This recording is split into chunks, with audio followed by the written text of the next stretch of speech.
मैं सोनम बामनिया आपको इस वीडियो में प्रोकैरियोटिक सेल और यूकैरियोटिक सेल दोनों के बारे में तुलनात्मक रूप से बताने वाली हूँ।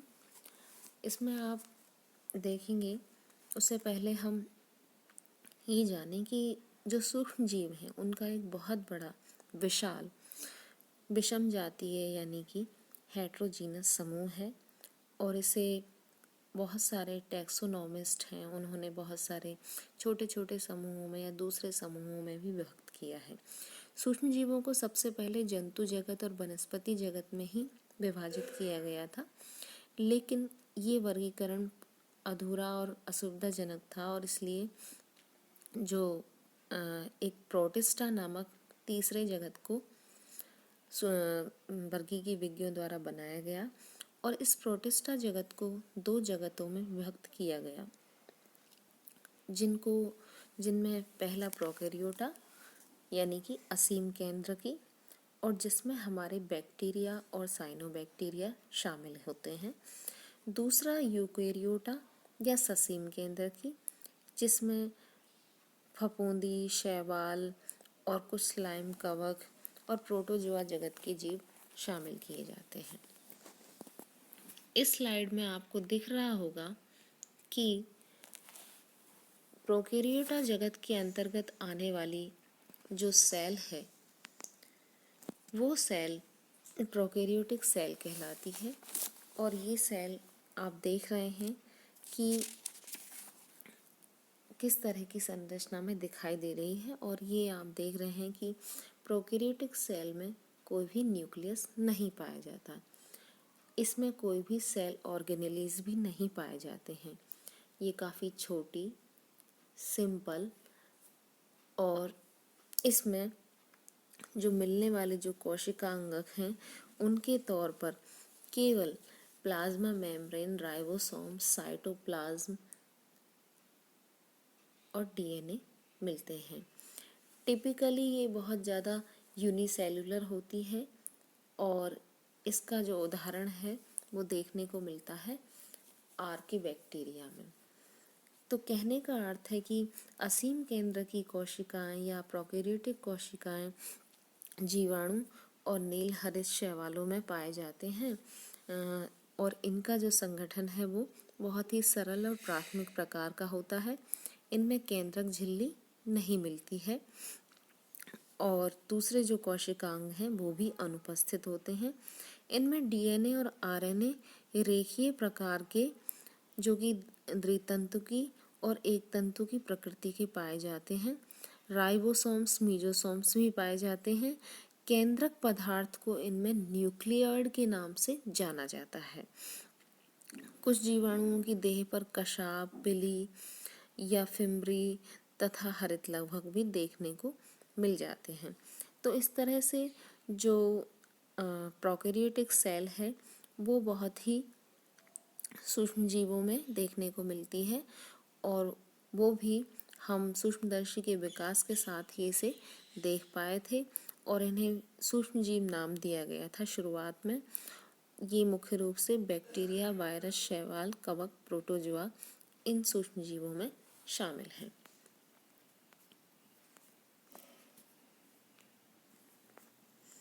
अगली स्लाइड में आप देख रहे हैं कि यहाँ पर प्रोकैरियोटिक और यूकैरियोटिक सेल्स तुलनात्मक रूप से आपके सामने हैं। तो आपको दिखाई देगा कि प्रोकैरियोटिक सेल एक तरफ बहुत ही साधारण और प्राथमिक प्रकार की होती है, जबकि यूकैरियोटिक सेल प्रोकैरियोटिक सेल की तुलना में काफ़ी जटिल रहती है और इसमें काफ़ी जो कोशिकांगों की संख्या है वो भी बहुत ज़्यादा होती है। यूकैरियोटिक सेल को हम ससीम केंद्र की भी या सामान्य प्रकार की कोशिकाएं कहते हैं। इनमें केंद्रक झिल्ली युक्त होता है और कोशिका में झिल्ली युक्त अंगक माइटोकॉन्ड्रिया, गोल्जी काय, अंतःप्रद्रव्य जालिका यानी कि ER यानी एंडोप्लाज्मिक रेटिकुलम, लाइसोसोम तथा प्लास्टिड्स देखने को मिलते हैं। तो हम देख सकते हैं कि दोनों ही कोशिकाएं प्राथमिक से जटिलतम स्तर पर आती हैं। हमें दिखाई देगा इसमें चित्र के माध्यम से कि यूकेरियोटिक कोशिका का जो साइज है वो प्रोकैरियोटिक कोशिका की तुलना में काफ़ी बड़ा होता है।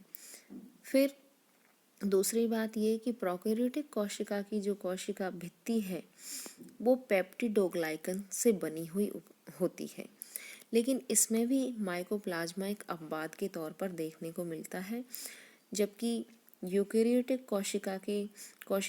कोशिका झिल्ली वनस्पति कोशिकाओं में तो सेलुलोज की बनी होती है, हेमीसेलुलोज की बनी होती है, कवकों में काइटिन से बनी हुई मिल सकती है। केंद्रक में हम देख सकते हैं कि जो प्रोकैरियोटिक कोशिका है उसमें केंद्रक झिल्ली अनुपस्थित होती है, केंद्रकीय पदार्थ यूं ही बिखरा पड़ा रहता है। लेकिन यूकेरियोटिक कोशिकाओं में केंद्रक झिल्ली पाई जाती है, एक सुव्यवस्थित केंद्रक होता है। केंद्रिक भी इसमें मिलता है यूकेरियोटिक कोशिका में, जबकि केंद्रिक प्रोकैरियोटिक कोशिका में नहीं मिलता। डीएनए कोशिका झिल्ली से संलग्न एक से ज़्यादा वलयों से बना हुआ होता है, किसमें? प्रोकैरियोटिक कोशिका में।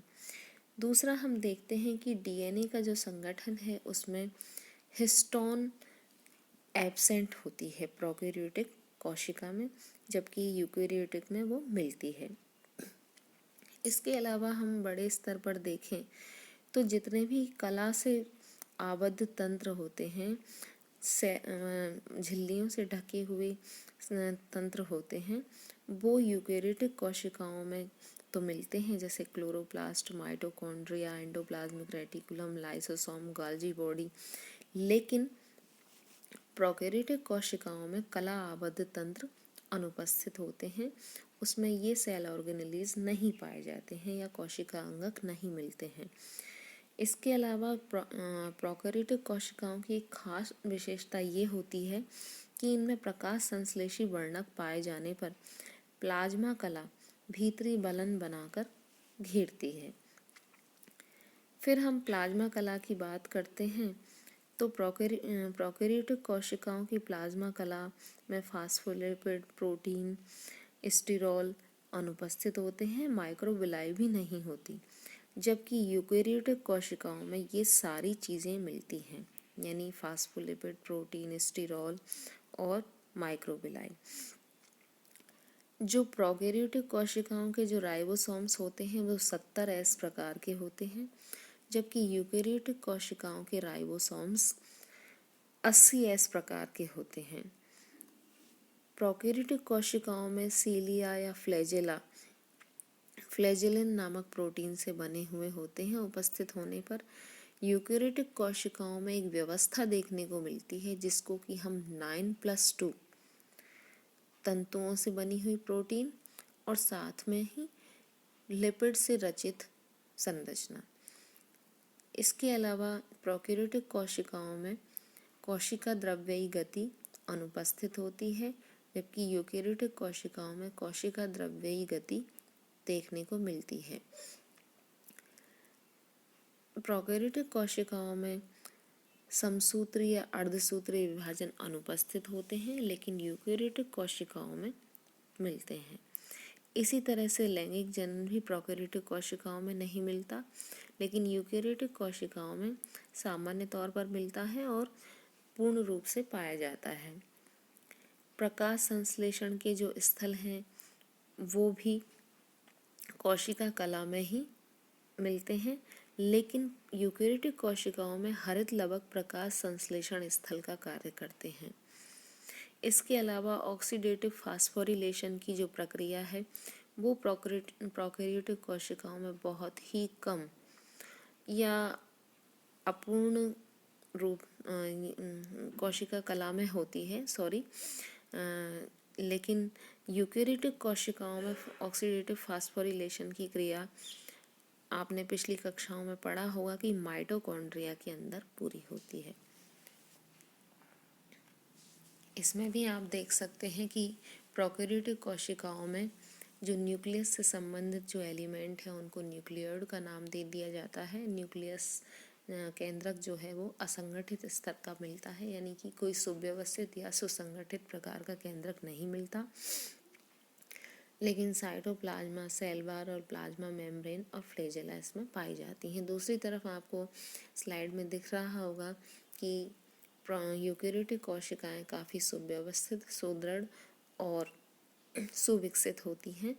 इसमें केंद्रक, केंद्रिका, Golgi apparatus, vesicles, endoplasmic reticulum, plasma membrane, cytoskeleton काफ़ी सुव्यवस्थित और क्रमिक विकास के तहत बने हुए और अच्छी स्थिति में होते हैं। Thank you.